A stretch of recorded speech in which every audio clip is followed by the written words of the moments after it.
यस्य महर्षे सकल पदार्थ प्रत्यवबोधः समजनि साक्षात् सामरमर्त्यं जगदपि सर्वं प्राञ्जलि भूत्वा प्रणिपतति स्म।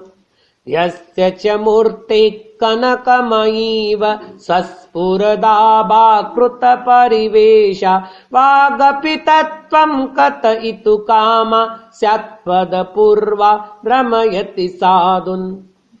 यस्य पुरस्तात् विगलितमाना न प्रतितीर्त्या भुवि विवदन्ते भूरपि रम्या प्रतिपदमासिज्जात विकोशाम्बुज मृदुहासा। यस्य समन्ताज्जिन शिशिरांशोः शिष्यकसाधुग्रह विभवोऽभूत् तीर्थमपि स्वं जनन समुद्र त्रासित सत्पोत्तरणपथोग्रम्।